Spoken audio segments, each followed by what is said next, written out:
me on.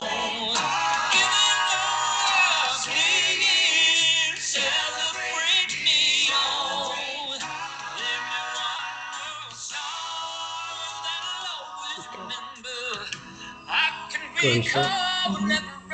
Hey everyone. So it's 11:31. So we'll a couple people will probably roll in, but we wanted to get started to honor your time.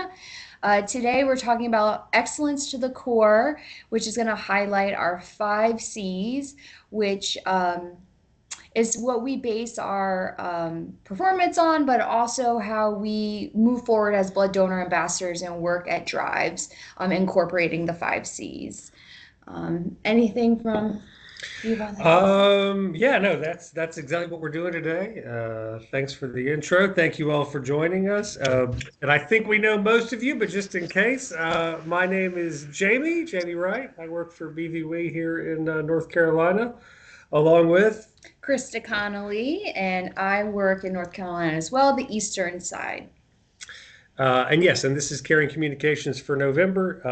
This is something we try and offer every other month or so. And some of you are joining us for the first time, and some of you for the third, fourth, fifth time. So thanks for being here.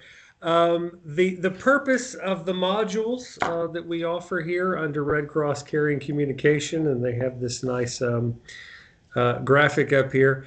Red Cross wishes to make caring visible by incorporating skills, initiatives, and behaviors serving internal and external customers at all levels in every interaction, creating, they cheat on that, creating a caring culture every day, which factors in visibility, like a crossword puzzle. But that is the purpose of it. It's essentially how we define and refine our interactions with donors and other volunteers, with staff, with people in the community, as we do our work in Biomed.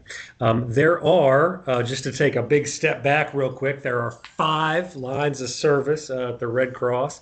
Nearly everyone on this call will be involved in at least one of them, which is blood services. But we also have disaster services. Several of the folks on my team, particularly over in the western part of the state here in North Carolina, have been very involved in disaster services lately. We also have training services, which is how I got my start. I've probably told this story 100 times, but I started with the Red Cross in 2008 as a training services volunteer. It's what used to be called health and safety services, now called training services, but things like the CPR and first aid and life-saving and such. We also have SAF, Service to Armed Forces, have several good folks, including one volunteer in this building right now, I already saw. We're here in Greensboro, North Carolina today, by the way. But one of our SAF volunteers, who also does blood drives, is working here today. And then finally, international services, things we do for folks abroad. The purpose of all 5 of lines of service is to help our mission, which is to prevent and alleviate human suffering in the face of emergencies by mobilizing the power of volunteers and the generosity of donors. Those duties are divided into 5 lines of service. Disaster services, from large-scale disasters such as local home fires. The Red Cross has always been there to help individuals and families cope in times of need, and providing education for prevention of disasters. Blood services, again, something near and dear to Krista and I and to most of you. We help provide life-saving supply of blood to hospitals, transfusion centers, and medical facilities to maintain a supply that meets the demands of patients in need. And there's always a demand for blood, not just here in this part of the country, but nationwide. Training services provides education in an effort to help save lives and strengthen communities, to enable those certified to prevent, prepare for, and respond in several life-threatening scenarios. And believe you me, there is no telling when that training will kick in and be needed.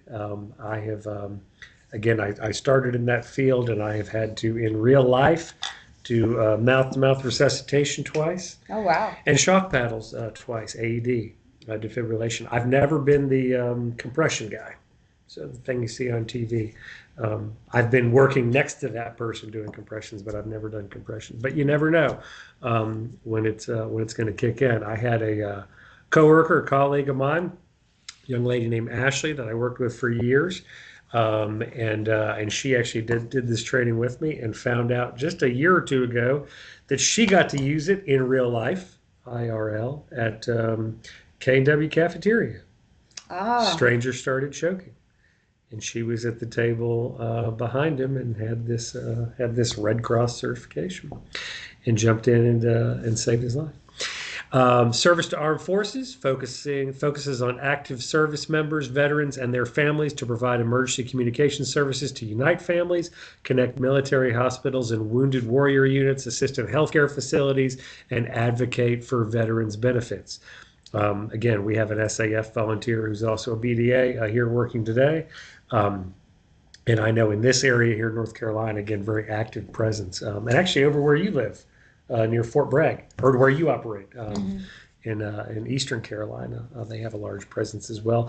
Finally, international services. We partner with other National Red Cross and Red Crescent societies through emergency health services and external disaster response, where we strengthen leadership, financial management, volunteer networks, and support the global movement. I wish it wasn't so, but many armed conflicts still going on, and getting larger and not smaller internationally. The Red Cross and Red Crescent has boots on the ground there as well, to help our brothers and sisters on the other side of the world.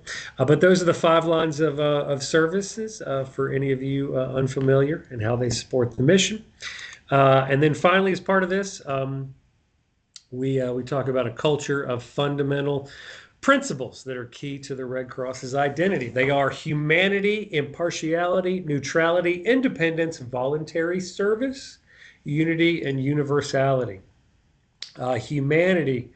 Human suffering must be addressed, especially amongst the most vulnerable.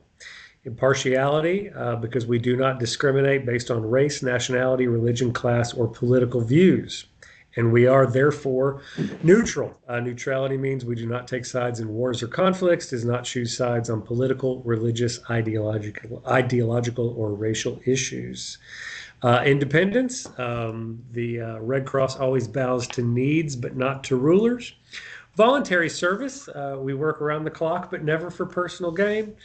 Unity, in that we have many talents represented on this call today, but all working together for a single idea. And finally, universality. The Red Cross movement is worldwide, with all national societies having equal status and responsibilities. Adherence to these principles ensures the humanitarian nature of the movement's work, and brings consistency to the broad range of activities it undertakes around the world. In support of these fundamental principles, Red Cross employees and volunteers abide by the 5 core values, or the 5 C's, which we'll be covering today, which my friend Krista is going to tell you about starting right now. So here are the 5 C's that you see on your screen: compassionate, collaborative, creative, credible, and committed. Say that 5 times really fast. Incorporating the 5 C's into our service delivery helps us to deliver exceptional service that is compassionate, collaborative, creative, credible, and committed. By prioritizing these qualities, we can build strong relationships with our customers or donors, deliver effective service, and ultimately improve organizational outcomes. What does that mean for your day-to-day life? Whether working with coworkers, donors, or members of the public, acting with mindfulness to these core values contributes to a positive, safe, and productive environment for everybody. So let's take a closer look at each of the 5 C's. And spoiler alert, you don't have to jot them down, but do try and remember them, because we're going to have an interactive activity here at the end, where it might be helpful to recall. And this is me, right? I think so. I believe so. I think it's you than me. Keep going. You're doing All right. Compassionate. We are dedicated to improving the lives those we serve and treating each other with care and respect. We can be compassionate through our actions by engaging input from others constantly and listening with empathy and concern. We can also be compassionate through customer focused by building and delivering solutions that meet customer expectations and needs. Even small acts of kindness, such as showing appreciation for a job well done or offering to help a team member, creates a more compassionate environment. So if anybody wants to raise their hand or share in the chat, share an example of when you showed compassion at a blood drive. No wrong answers.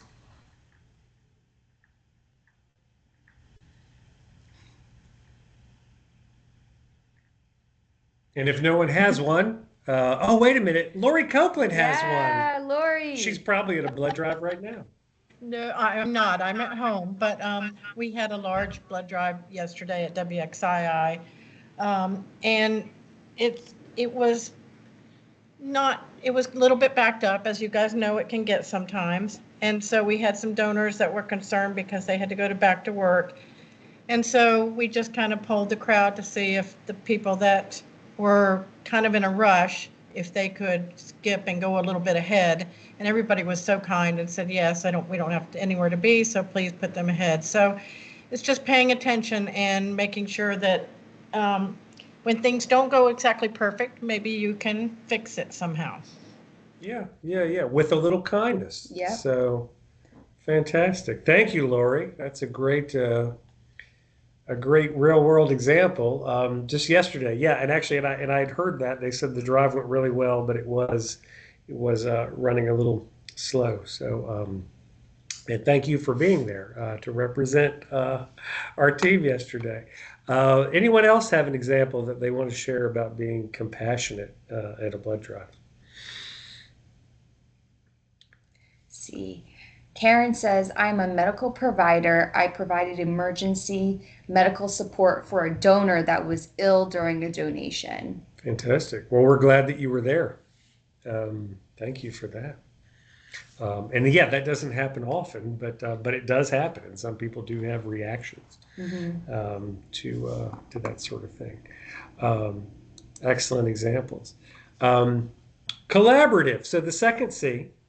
So again, to recap, compassionate and collaborative, meaning that we work together as one Red Cross family, synergy, in partnership with other organizations, and always embrace diversity and inclusiveness. By working together, we seek to understand different perspectives, different cultures, and contribute to a work climate where everyone's differences are valued and supported. We all have different ideas of strength, and together we can combine those strengths to achieve our shared objectives. So at blood drives, you frequently have to collaborate with donors, obviously, with other volunteers. When you work alongside other volunteers, at a larger drive, we're also working with the collection staff. We're sometimes working, depending on the drive, sometimes working very specifically with the sponsor. Sorry, I lost the word there. But with the sponsor that's hosting the drive. I've done a lot of drives at churches and schools where the sponsors were very involved, and we had to collaborate with them. But does anyone have an example at a time that you've been at a blood drive where you had to be collaborative? Maybe you had to think outside the box and work with collections, work with donors, work with a sponsor to help the drive along. And you can raise your hand, come off mute, speak in the chat, whatever you'd like, you feel most comfortable with. And we do have some great comments in the chat about being compassionate, our previous C. I am a volunteer as a blood donor ambassador, and I'm compassionate to give a hand that donors need. And we have Lori was really compassionate of those donors that let others go ahead of them. Yes. It was. And in many ways, that is itself collaborative because we're going to work together Yeah. for the common good and rearrange the order so everybody gets through. I was going to say specifically, I've had I won't call them issues, but I've been to a lot of blood drives, and you probably have been too, particularly at mobiles, where maybe the room was less than ideal, or the space, or the you know the stairwell leading there, like there was some kind of an issue, and we had to work together to kind of create the best possible. I did run a hotel once. We were in this great big space, but it was hard to reach, so we were able to work with the staff there to get a better entrance, a more direct entrance, so that the donors could get to us. Things like signage, I know, is frequently a sticking point. So sometimes we work together with the staff to make sure that we have proper signage, and as far as getting the donors in there. Karen Karen. says, working with sponsors of the blood drive and contacting donors to fill blood drives. Yes, yes. And that is a way that we can help the staff and the other donors. So absolutely.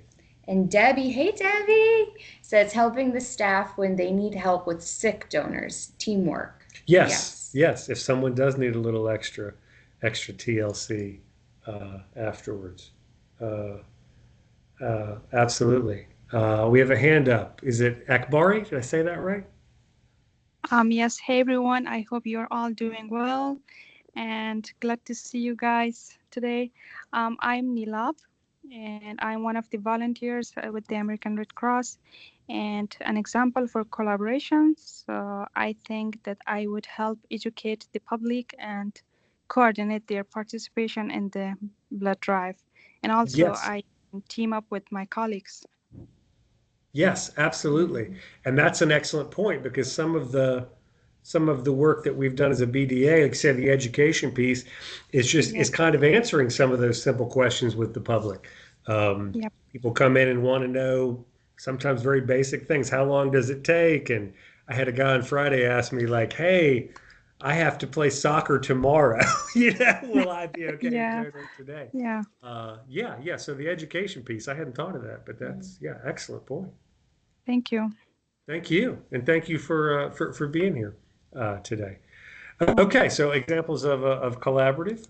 Moving on. Okay, we have creative. We seek new ideas, are open to change, and always look for better ways to serve those in need. Creativity helps us move beyond traditional ways of doing things and builds excitement in others to explore creative ideas. Always be on the lookout for improvement. So we encourage you to not be afraid of trying multiple varied approaches. So provide an example of when there was ongoing change, but you were able to still move forward and service the donors.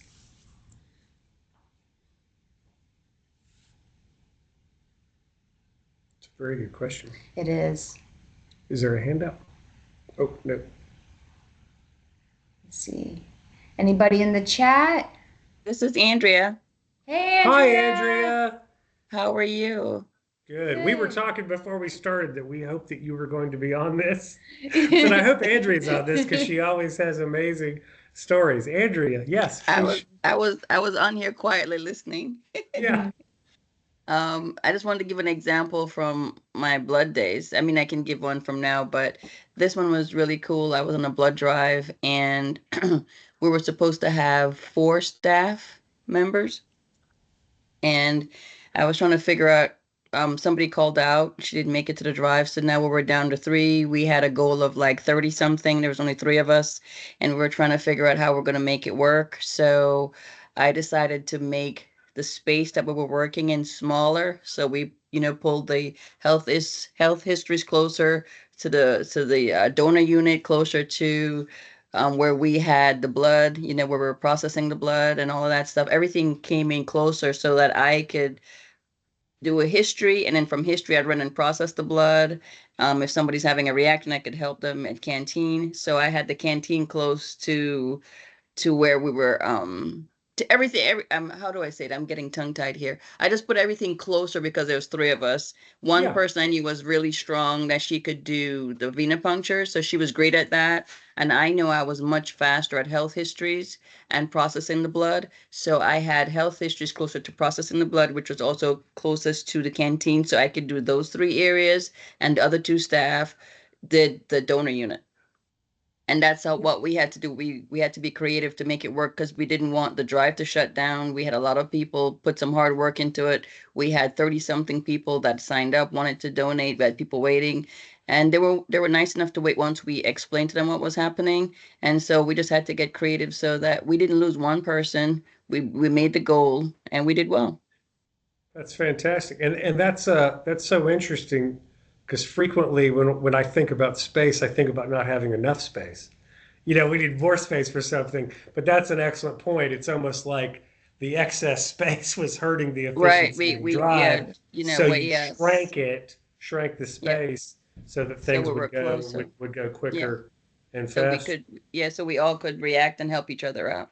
Yeah, yeah, yeah. That's fantastic. And that's because I'm not going to call it out, but I have one drive in particular in my area that's in like a huge gymnasium, and people are shouting, at each other for the next donor. It's just it's like an embarrassment of riches. I'm wondering if that would help them, like if we shrank it Yeah. and did, Well, that's they the put a curtain down and just pushed everything over. Like, would that make the drive better? and that's Well, the great thing about. technically, Oh, go go ahead. ahead. I'm sorry. I was just going to say that's the great thing about your position as a BDA is that when you enter the facility and you look at the way in which it's set up, you have the ability to move the canteen to a better uh, section of the room, or ask for a table that you need for as the greeter position. So you have those that leeway to be able to ask for things and create an environment that is conducive to the donors. Yeah. Yep. Yes, and that's true. The last drive I went to the other day, they actually had a table set up outside behind a door. So for me, I was trying to help them out. I'm like, I can't see canteen, so it's like just a suggestion. How about we just put this right here so I can help you all better because I can see canteen. You guys are Right. busy if somebody's. So just little things like that to be creative because sometimes they're doing things and they're hurrying and everything and they're not paying attention or even necessarily thinking like that because they're so stressed about trying to start on time and everything else. So it's always nice to have, a fresh perspective. Someone said, "Hey, how about this?" And we're willing to work together to say, "Hey, you know what? It would work." You know. Right. Yeah. Yeah. Line of sight. Yeah. Yes. Yeah. Exactly. You fixed the line of sight. We Something to have chat. Anne. She said, "I'm a BDA. In drives, we get military clients. I keep blank copies of their verification forms because the soldiers forget them. You've also helped clean up after clients get sick and also train new volunteers. So all great things, Anne." And thanks for that training volunteers piece is going Yeah, to come up is it going to come is. up again It here is in just a few minutes. foreseeing. So yeah, hold on to that. Hold on to that. Fantastic. Okay. Hi, Anybody Miss else? Ann, and thank you. I was just saying hi to Miss Ann and thanking her.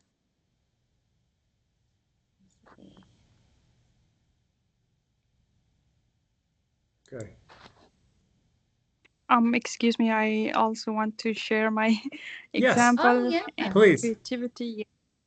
Yeah, so as a blood donor ambassador, so as I meet new people and new donors, so I can say that partner with local artists to design custom superhero themes or stickers or maybe pens for donors to take home.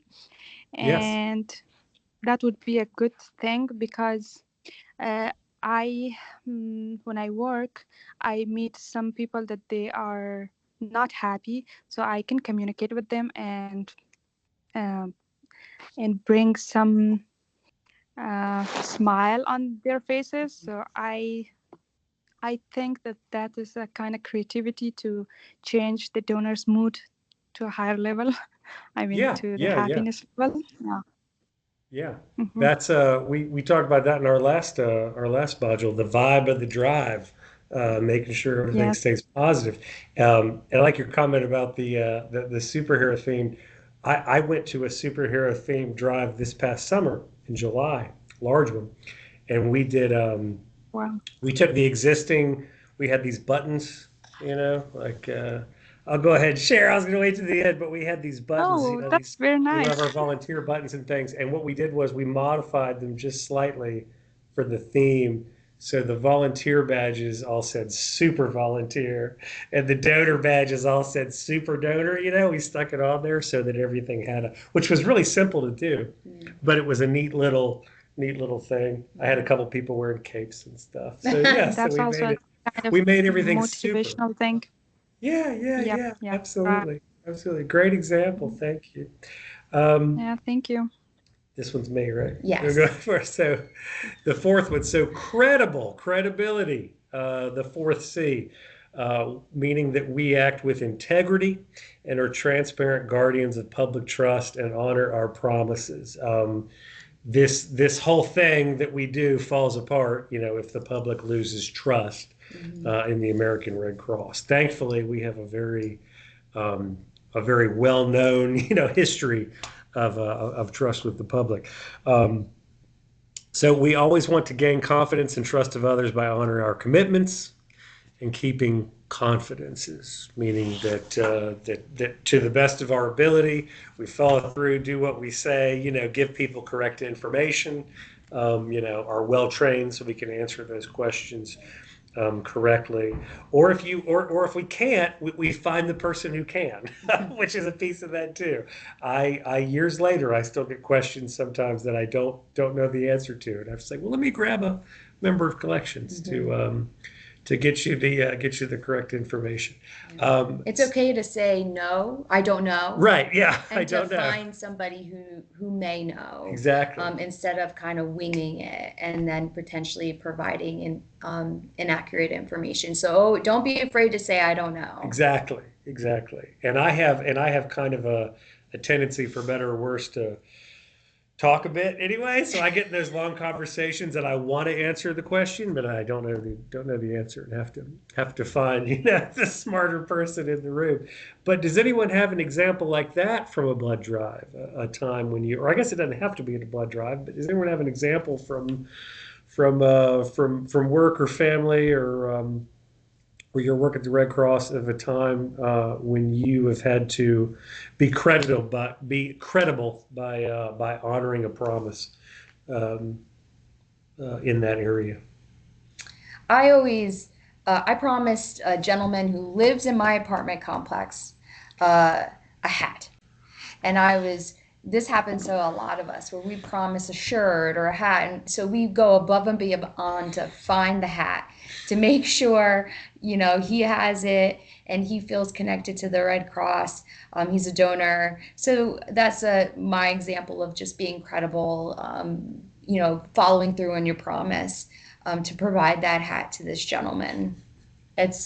It happens a lot. I promised an umbrella. Yep. And then it ended up being I did follow through on it with that donor, but they were out of umbrellas, and I promised an umbrella, and the umbrella was a challenge to get. But I finally got it to him, and he was very grateful. So, yeah. This is Andrea. I Hey, Andrea. I didn't want to share a credible story, but I wanted to say one of the things I dislike when you were talking earlier, when you said not to, make promises and things like that. But I hate when people say it's above my pay grade instead of Yeah. Oh, yeah. I can't. That's a pet peeve of mine. I'm like, tell me, I don't know, and I'll find out for you, but do not say it's above my pay grade as an answer. Yeah.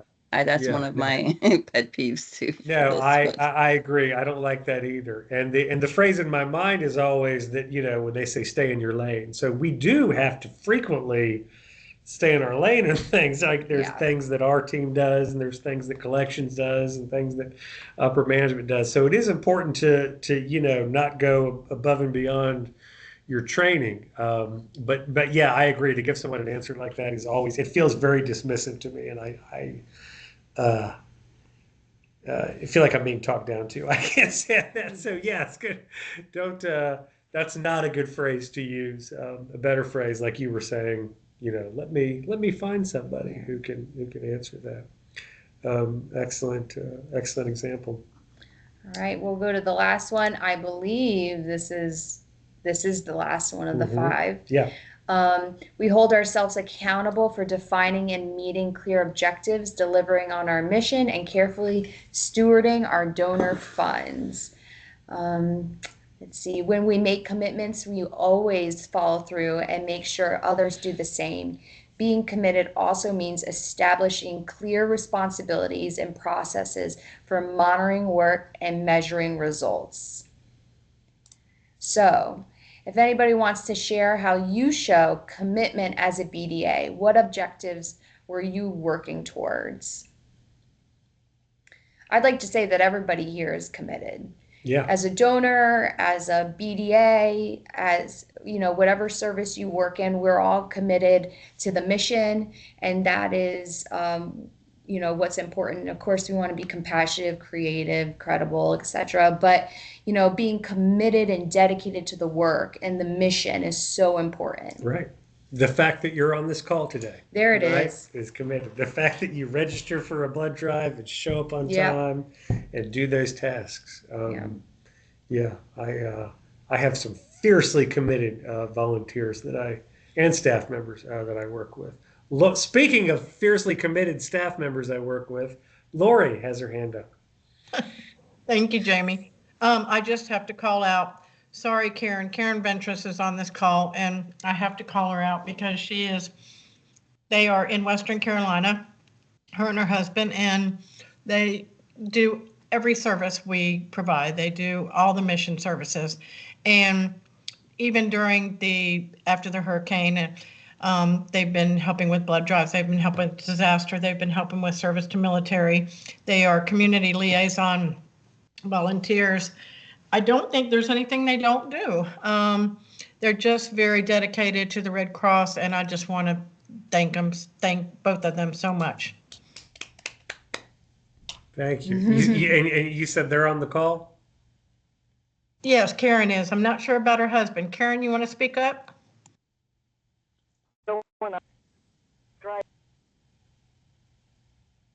She's probably having connectivity problems because a lot of them still don't have full internet there. Sorry, Karen, you were breaking up, but. Karen, bless you. Thank you for being here. Yeah, thank you. We've been working since 2 weeks before Debbie began, and we're finally heading to Florida to finish repairing our daughter's home that was hit by Milton.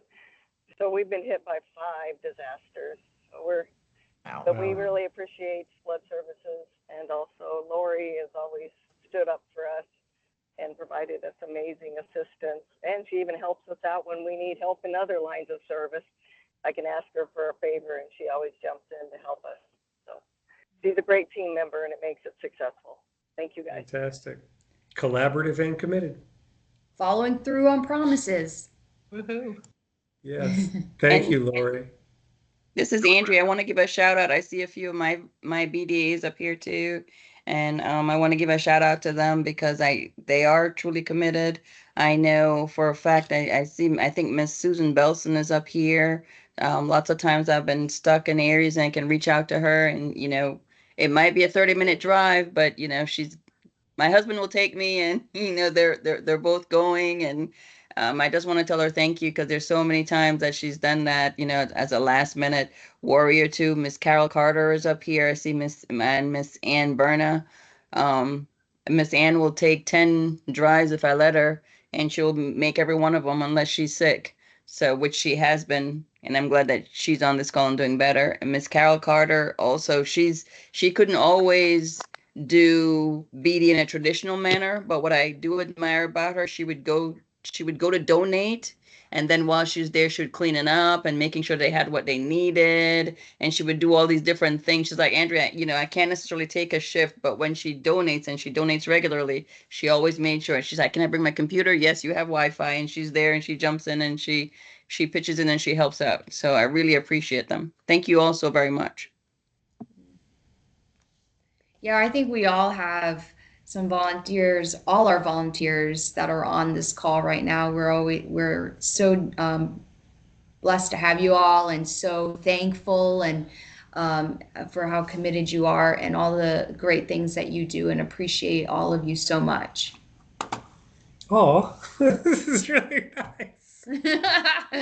Sorry, We're tearing up. it's a very nice 5 minutes of training care we've had. Thank you. Any other comments that anyone wanted to share before moving on?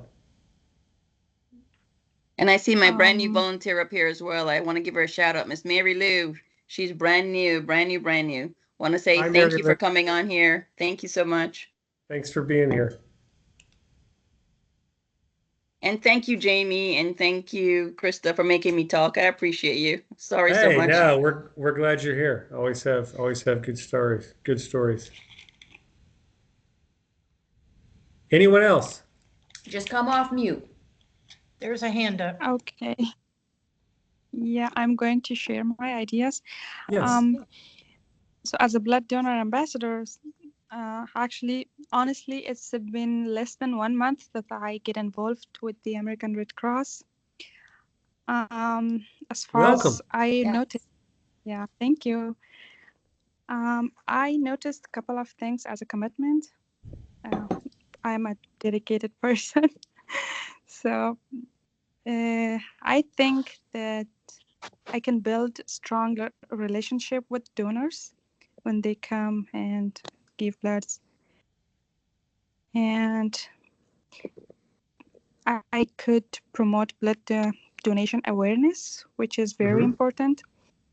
And also it can be related to the donor experience, so I can enhance or improve the donor experience as well. And finally, empower the American Red Cross mission, which is the most important part of the American Red Cross mission, which is save lives. Yes. I found these as a commitment so far. Yeah.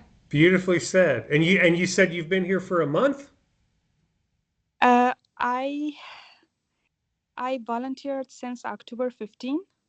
Okay. And it's been like 1 month, and I officially start my volunteering, which was on October 22nd, I think. Yeah. So about a month. And where are you located, friend? I live in Georgia, Athens City. Nice. Fantastic. And there's Great only one content. blood donation center in Athens, which is the Athens American Red Cross Donation Center. So I go there twice a week. Yeah. Fantastic. Yeah, we're at the Greensboro Donation Center. So the donor center is on the other side of this wall right here. But yeah, we're there today. So yeah, fantastic. Well, thank you for being here, and thank you for all the You're welcome. all the feedback. Very, very good to have you. Okay, so this is we're entering kind of the last phase of this, and thank you all for being here. We have two scenarios. Thank you. Two scenarios. There's not a these are made up, but they're based on actual type things that happen. And there's not a right or wrong answer to it. Well, there might be wrong answers, I guess, but there's not a single right answer that we're looking for on this. But Chris and I are going to read these, and then we're all going to reflect and kind of think about sort of a what would you do type scenario. Both of these are really well written, but kind of complex. So here we go. The first one. So this is, again, think about your 5 C's. A BDA named Jenny is working a blood drive, managing both registration and canteen, as many of you have many times before. Jenny always arrives on time to every drive and is frequent in supporting this particular blood drive almost every time it runs. So this is a situation. This is a mobile drive where Jenny is typically, she's a member of the community, and she's typically the individual who's there.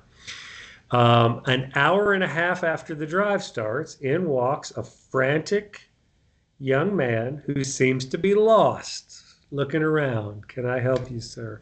Young man approaches the registration table. Jenny is ready to greet the young man with a warm smile.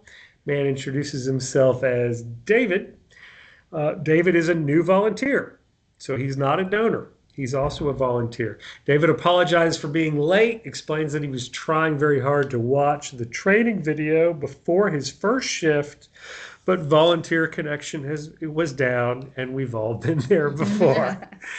Jenny was already in a groove of managing both areas, and admittedly, Jenny is not used to working with other volunteers. So even though she is trained in the past and she's very qualified, she was a little blindsided here. She was not expecting, she didn't know David was coming. She didn't get the information, last minute ad, whatever it happens. So she's already in the groove. We're halfway through. David appears and wants to jump in and help. Think about it from Jenny's perspective. I guess you could think about it from either perspective, but from Jenny's perspective here, what advice could you give Jenny using the 5 C's? And I just want to say before Janet speaks, Janet's going to go first. Janet, I didn't know you were here. Thanks for being here. But I just want to say I definitely have volunteers that I work with who very strongly prefer to, like this is their drive and they do it a certain way. And they don't really need or even want, assistance from another volunteer. I also have other volunteers that love and even prefer working in pairs, when there's 2 or 3 volunteers working together. So everyone, has different preferences. We try and be respectful of that. But Janet's going to tell us what she would do. Janet Mayer. Hi, everyone. Hi, Janet. I would welcome David and thank him for coming and for being professional enough to try to do the training in advance, preferably more than the minute before he's supposed to show up. Right. Yesterday would have been better, yeah.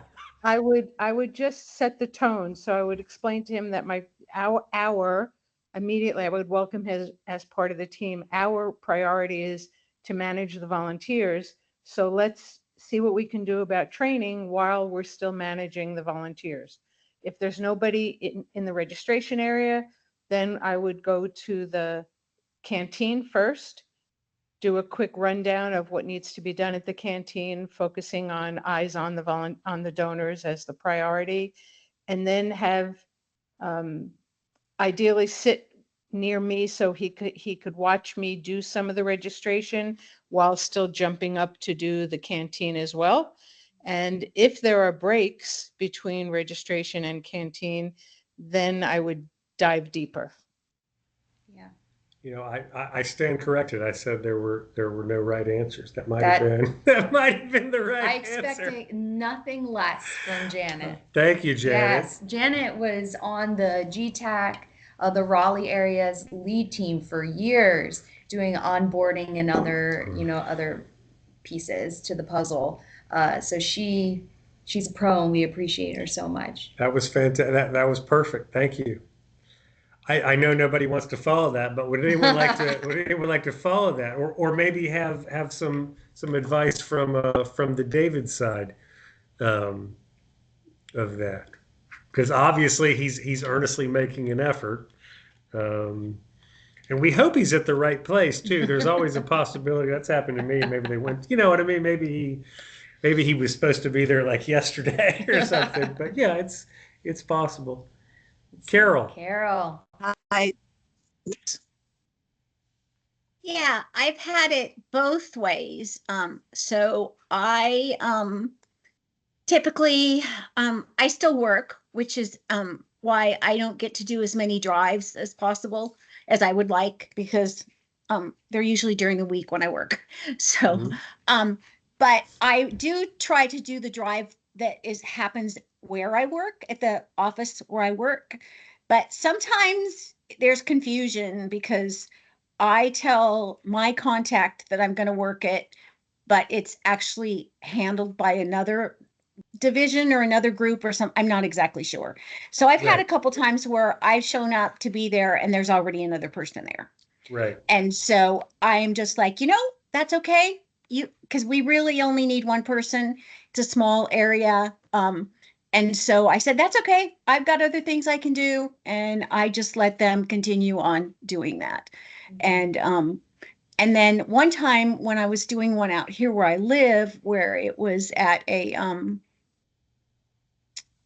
movie theater area, and it was the first time I had ever been there. There was another a donor that had come, and I had already gotten there, and there was just confusion, and he ended up leaving. I think he might have been a little upset. I tried to be polite and say, I don't know how we both ended up here, but I had already set up and there wasn't a lot of people coming in. So anyway, he was an Yeah. older gentleman, so he went ahead and went home. But yeah, sometimes there's just confusion and they end up with two people.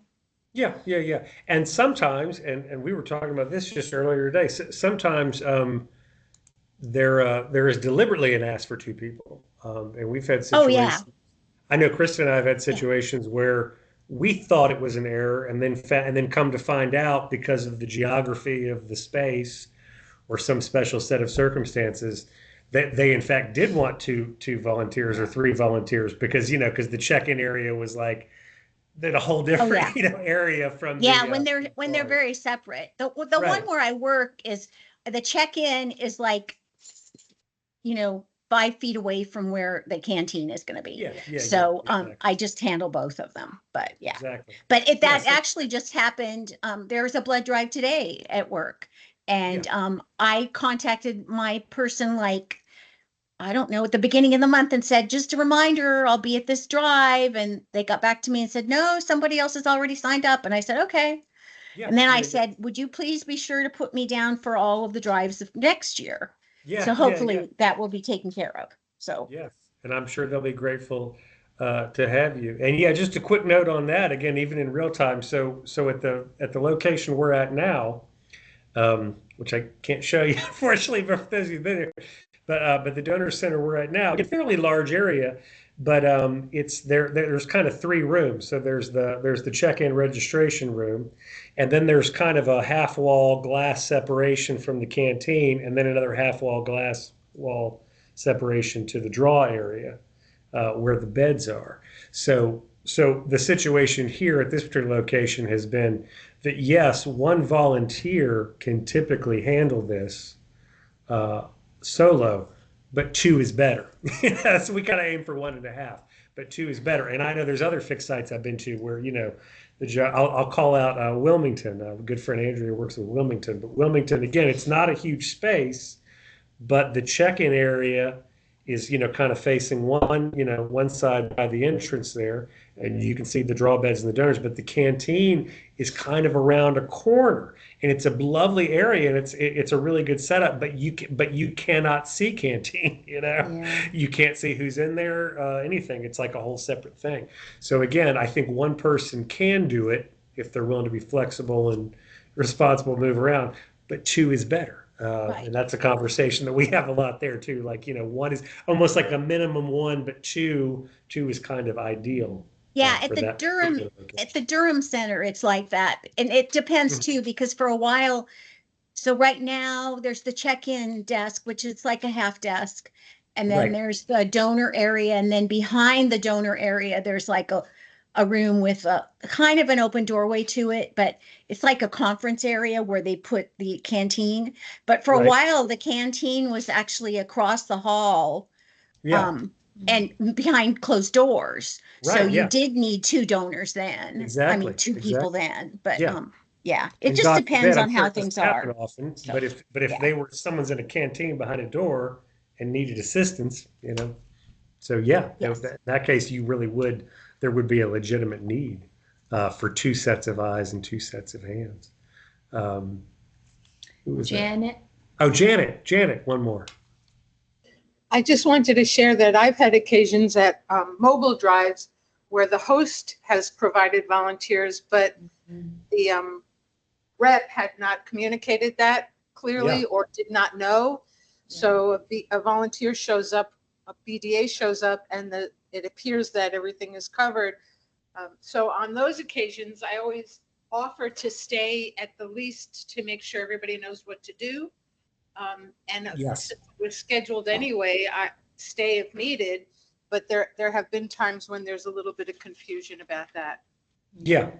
Sponsor volunteers. And I do a drive, or I have a drive in my area at a university in this area. And it's a big drive. It's a full day drive. They do it 3 or 4 times a year. They'll get 90 donors. It's great. And the sponsor provides the volunteers, and they'll have an army of volunteers. They'll have 7, 8, 9, 10, 11, volunteers there. However, what we've noticed is and I've been working with the account manager there, it is helpful to have someone from our team there at least at the beginning, because all those student volunteers, their hearts are in the right place, Right. but don't really have a good feel for the intricacies of the order of operations of check-in, and how the helping people get their rapid pass and stuff. So we found that it's, they'll do an all-day drive. They like to have a member of our team there for the first hour or two, like you were saying, to make sure that they know what they're doing. Because canteen's beautiful and huge and laid out well. But it's while we welcome the sponsor volunteers, sometimes it can be helpful to have a trained Red Crosser there as well. And that does happen, and I like having those community volunteers. But to your point, it can be a little discouraging also when you clear your day and drive 40 minutes to a thing, and Right. then find out that you're I won't say a fifth wheel, but that you're the extra person. So all good points. All good points. Okay, and if you thought that one was fun, here's the last one. Jerry is a BDA with 10 years of experience. While greeting a couple, Jerry indicates they have not completed the rapid pass. Jerry offers a tablet, and the donor insists they do not need to complete it again. Jerry explains the information changes from day to day and that they still need to review the information and answer the questions. The woman grabs both tablets and proceeds to the registration area with her husband. Jerry notices the woman finish the process on the first tablet and then proceeded to answer the questions on the second tablet. When the woman comes back, Jerry allows her to proceed to check in, but decides to address what he had seen. The woman explains that her husband has dementia, and she always answers the questions for him. Jerry understands. Knowing Red Cross policy, Jerry grabs the charge to alert her of the situation. The charge pulls the woman into a booth. The woman exits the booth, gestures to her husband, and says to Jerry, "I had to answer all of that, and now it's for nothing." Jerry is left feeling guilty for being the cause of the conflict and potentially losing a donor. It's a lot. It is. All right, so what 5 C's do you see here? Should we start it? And this is this is going, I guess, from Jerry's Yeah. what Well, he's committed. what pieces of the 5 C's is Jerry using here? He's committed to the process. 10 years of experience. 10 years of experience. When you read this paragraph, the paragraph started with a very good, positive thing, ends with very, like a somehow negative thing because he felt guilty. So, in my point of view, as you said, commitment. Yeah, it shows commitment, collaboration. Yeah, because I he think he these was two trying things- his best to work with the charge and with the Yes. family. Yeah. Yes. Because he works like with 10 years. I Mhm. think it can be compassionate and commitment Yes. Yeah. Yeah. Oh, yeah. Yeah. and also Absolutely. collaboration. I can see these 3 C's. Yes. Mhm. Absolutely. Excellent points. Ms. Mayer.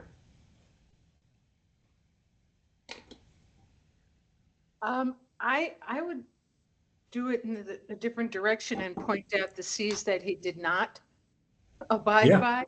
I don't Yeah. think he was creative or compassionate. As soon as he recognized there was a potential glitch to the system or the process, perhaps that would have been the time to bring in a staff person.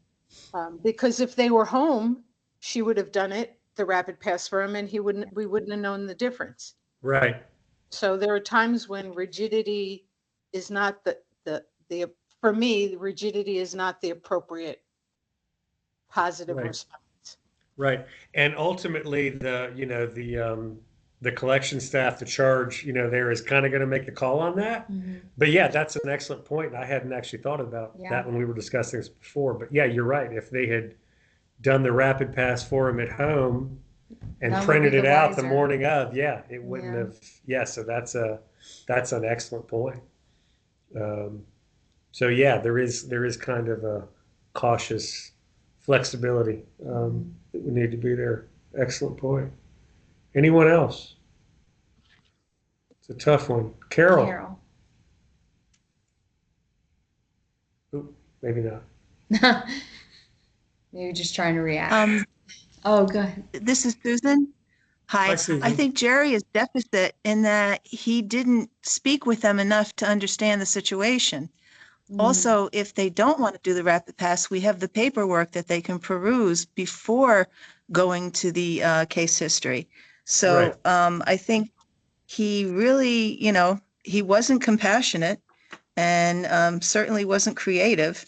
So I feel that even with the 10 years of experience, he really didn't do his job. Yeah. And we certainly do push the rapid pass, but there is a danger in becoming pushy with the rapid pass for people like my father, James Wright Sr., who will not do it. He's a regular blood donor, but he won't do it. He goes in and answers the question, which is fine. But yeah, he has, and I've explained him nicely. I'm like, it probably would save you a couple minutes. You could do it. No, I don't want to mess with that. So yeah, but that's an excellent point. You can get a little pushy or rigid, as Janet said, with that. Excellent point. Any others? Carol, did you want to come off mute and chat? Yeah, I'm sorry. I forgot to hit the mute button, and I had talked before. You're So fine. I was just going to say that I would be worried. I've never had this situation, but I would be a little worried because I know that sometimes with dementia, the people get confused, and I would worry about them getting in the halfway through the blood donation having a problem, getting agitated or something like that. Right. I don't know when they're hooked up. Yeah, how that is. But obviously it sounds like maybe they come in pretty regularly, but I would kind of be worried about that. Yeah. Anyone else? All excellent points. And it's a very, It's Susan again. demanding situation. Yes. Susan again. And in that case, what you would do is, I would think you would go to the charge nurse and explain the situation and see whether or not she feels it's going to be a difficulty. Yeah. Yeah, you're right. Yeah, because ultimately, yeah, we want to help facilitate. Yeah, kind of thumbs up there. We want to help facilitate, but yeah, that is for better or worse. That's probably gonna be their call in the end. So yeah. And like someone else said, maybe bringing them in sooner than later. Yeah. So it doesn't become such a blow up. Yeah. Yeah. This is All good Andrea. point. Hey, Andrea. Hey, I was gonna say, just from my perspective, I'm like everybody, I'm agreeing with what everybody's saying, that he could have spoken to the wife who best knows her husband. She knows how to deal with him, knows his level of dementia, whether, maybe she just answering the questions for him because it's easier, not that he can't answer it. But he probably needs a little bit, she knows the answer. It might take him a little bit longer to coordinate everything in his mind to answer, come to the same conclusion. But whatever it was, he could have spoken to the wife first because she's very familiar with her husband, knows his capabilities and tendencies. And so it could have squashed it from that point. Yeah. And there's policy, obviously, that we're all bound to, but like you said, the wife would probably be in the best position, for information there. Thank you all excellent. And this is great because she and I discussed this, prior, during this, and we were, had points that we were bringing up, and you all have dazzled at least me with Yes. these other things, these other dimensions of it that I Yeah. hadn't thought of. So thank you very much. We're hitting 12:30. If you have to jump off, we understand. Thank you for being here. Yes. We have just 2 more slides with a quick video, which is quite good, just about 2 or 3 minutes Yeah. long, and then we're going to wrap up. So if you have 5 extra minutes, please stay with us. If you have to go, we understand. Thank you for being here. And here is our video.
Oh no.